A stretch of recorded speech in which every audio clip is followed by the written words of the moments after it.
हाँ, राजस्थान विश्वविद्यालय से प्रोफेसर PS वर्मा जी आज पधारे हैं और बानसूर महाविद्यालय के अंदर आप आते रहे हैं। आप संस्थापकों में से एक हैं और डॉक्टर साहब राजस्थान विश्वविद्यालय के रसायन शास्त्र विभाग के बहुत बड़े प्रोफेसर अधिष्ठाता के रूप में काम कर चुके हैं, जिनका बहुत बड़ा रिसर्च का कार्य है। और माध्यमिक शिक्षा बोर्ड राजस्थान के आप अध्यक्ष रह चुके हैं। आज आपने सूर्य और तापमान और अल्टरनेट एनर्जी के ऊपर बच्चों से मुखातिब हुए और आने वाले भविष्य में आप डॉक्टर साहब ये जो ज्ञान दे रहे हैं, निश्चित रूप से हमारे को एनर्जी की ज़रूरत पड़ेगी और अल्टरनेट एनर्जी अगर हमको मिलेगी, क्योंकि जलवायु परिवर्तन जिस तरह से हो रहा है उससे हम ये मान करके चल रहे हैं कि अगर हमने कोई निदान जल्दी से नहीं सुलझाया तो हमारा जलवायु परिवर्तन की जो गति है और तेज हो जाएगी।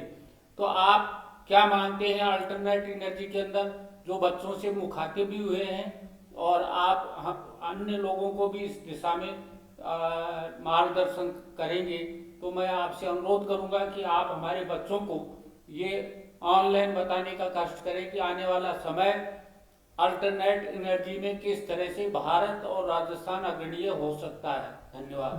धन्यवाद डॉक्टर साहब। एक तो मुझे बड़ी खुशी है कि मुझे इस संस्था में आया।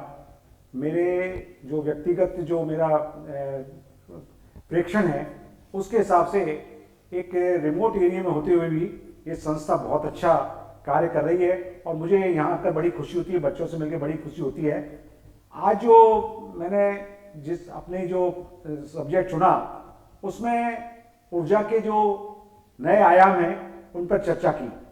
मैं महसूस करता हूँ कि जो हमारे पुराने ऊर्जा के स्रोत हैं उसमें आमतौर पर सब कार्बन बेस्ड सोर्स हैं और उसकी वजह से पर्यावरण प्रदूषित हो रहा है। और दूसरी बात यह है कि वो एक प्रकार से हमारी जमा पूंजी है, हम उनको प्रयोग में ला रहे हैं, वो ज्यादा दिन चलने वाले नहीं है, इससे हमें दूसरे सोर्स ढूंढने पड़ेंगे। मैंने देखा कि सोलर एनर्जी जो है, सूर्य ऊर्जा है, सूर्य ऊर्जा से एक तो हम डायरेक्ट एनर्जी प्राप्त कर ही रहे हैं फोटोवोल्टिक सेल की वजह से जो काफी पॉपुलर है, लेकिन अगर सोलर एनर्जी के माध्यम से हम जल का विखंडन हाइड्रोजन और ऑक्सीजन करके और उस हाइड्रोजन को गंतव्य जहां भी हमें चाहिए उस जगह तक ट्रांसपोर्ट कर लें और वहां पर उस हाइड्रोजन से दोबारा फ्यूल सेल के माध्यम से यदि हम एनर्जी प्राप्त करें तो इसमें हमें दो फायदे हैं। एक तो हमें हमारे ये जो सूर्य की उपलब्धता है दिन की वो भी खत्म हो जाएगी और हाइड्रोजन के द्वारा हम तो ये आने वाला एक बहुत नया आयाम है। और मैं समझता हूं कि चूंकि हमारे पास समुद्र है, पानी की कोई कमी नहीं है, पूरे संसार में पानी की कोई कमी नहीं है, ये एक अच्छा ऑल्टरनेटिव हो सकता है। धन्यवाद डॉक्टर साहब, आपने बहुत अच्छा कहा।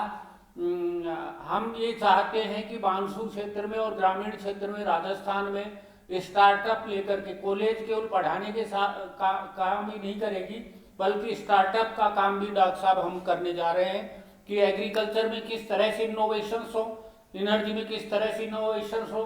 तो हमारे विद्यार्थी जिनको हमने निर्देशित किया है को वो स्टार्टअप लेके आए और स्टार्टअप में जो खर्चा लगेगा वो महाविद्यालय वहन करेगा और भविष्य में इस क्षेत्र का, इस कॉलेज का हम डॉक्टर साहब नाम करेंगे। आप आते रहें और इसी तरह अपना ज्ञान की गंगा बहाते रहें। धन्यवाद भाई।